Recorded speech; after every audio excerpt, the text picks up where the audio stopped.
Hi everyone, welcome to Frida's Farm. And today at the farm, we're going to be making some whoopie pies. Yes, and I thought you might want to see how we do it. We got our pink handy dandy KitchenAid mixer out, and in that mixer we're going to need a half cup of softened butter. I already have it all soft, so I'll just slip that in there. And 1 cup of granulated sugar. And then that needs to mix for about 3 minutes. So that might take us just a little while. Now that that's gone for 3 minutes, we're supposed to add an egg. So we'll add 1 egg. And we also need a teaspoon of vanilla. So we'll put a teaspoon of vanilla in here, and then we're gonna mix her some more. We're going to Jessi's tonight. She asked us for dinner. I asked, what can I bring? I said, I can bring dessert. Of course, she also wants some sourdough. Imagine that. So we'll be bringing the sourdough and these whoopie cream pies. Egg is all mixed up and vanilla, and now we're supposed to put a cup of milk. Now that might be a little tricky. So we're just going to do that a little at a time so not to splash it all over the place. I always like going to Jessi's. Get to see the grandkids and we have some fun together. And so we'll be doing that tonight. I hope they like these whoopie pies. I'm telling you, I mean, they're chocolate and all. Who wouldn't like chocolate whoopie pies and the filling? I can't wait to show you the filling. It's going to be good. Now we're to our dry ingredients. We have 2 cups of flour, a half a cup of cocoa powder. Pour that in our bowl. It's kind of hard to see there. Yeah. When I say cocoa powder, I mean the unsweetened kind. You don't want the sugar in that one. We have a half a teaspoon of baking soda, so we'll get that in there, and a half a teaspoon of salt. Now what we do is we take a whisk and we whisk those dry ingredients just before we add them to our liquid there, our butter and our milk, and get that all whisked together. Now we're going to add these dry ingredients to our bowl that we've already got stirred together. And the oven's all heated up.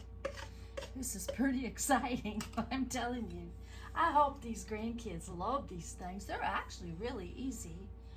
All it takes is just a little forethought, and if you have most of these ingredients probably in your kitchen.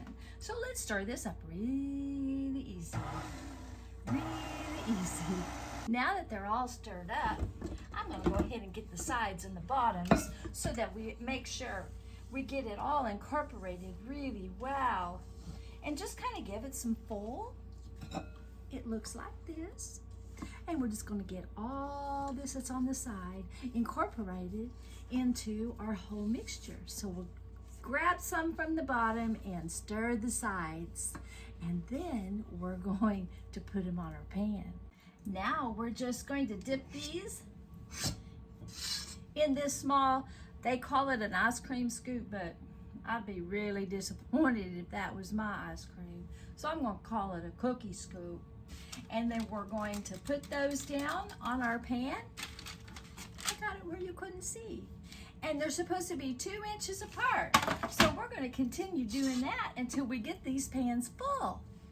So we're going to stick this in the oven at 375 and we're going to let it cook 8 to 10 minutes. They came out of the oven and it took about 10 minutes for these to cook. And now they've cooled, and after they cooled 1 minute on the pan, after they come out of the oven, I put them on this rack so they cool a little faster. And they're so nice and soft and gooey. We can't wait. So we're going to make the filling right now, and we're going to get on with getting them done. Now for the filling, we need 3/4 of a cup of butter. That's a stick and a half. And I've already softened it so it'll be easier to mix around. And 2 cups of powdered sugar. So we'll go ahead and put that in our bowl.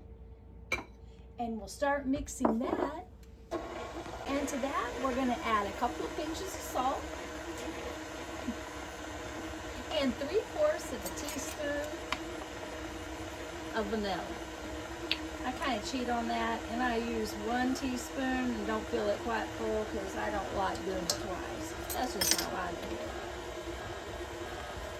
And after we get that mixed up, we're going to add our marshmallow cream. Butter's all nice and soft with our powdered sugar mixed in, so we're going to add this whole jar of marshmallow cream. It'll make enough for us to do it again. I'm thinking about making them a little bigger and taking them to Vintage Goods this weekend. So you can probably find them there with my oatmeal cream pies. If you're in town in Joplin, stop by Range Line. I think it's 3421 North Range Line. I've written it enough, I should have it memorized. And we'll be going there with all our goodies on Friday and Saturday, and we might be bringing these. Would you like those? Let me know if you would like some of these. Now we're stirring those together, and we'll be done with the filling and on to the fun stuff. She's all mixed up, and this is what she looks like, all mixed up, all creamy and yummy and good looking. She's pretty. Now we're gonna put her in a decorating bag. I like to do it that way because it goes a lot faster. The only thing is filling the bag. Sometimes filling the bag isn't so fun, but I think it makes quick work of trying to do a lot of these at the same time. Okay, here we are. We're going to just start squirting this in our, oh, you can't see. Oh, let me get over here where you can. I'll just hold one and you just do a round little circle for it. And let's put the top on it. Kind of squish her down. Oh, this is what she looks like. She's all soft. She's all yummy. Oh, let's see if she's yummy.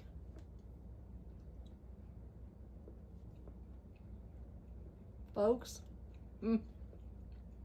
I don't know what to tell you.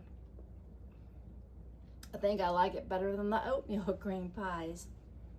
Now, I'm going to wrap these up and get these ready to give to my grandbabies tonight. I think that is actually a good size. I'm glad they didn't get any bigger because it would be too big.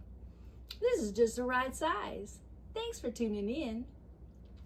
I really do appreciate it.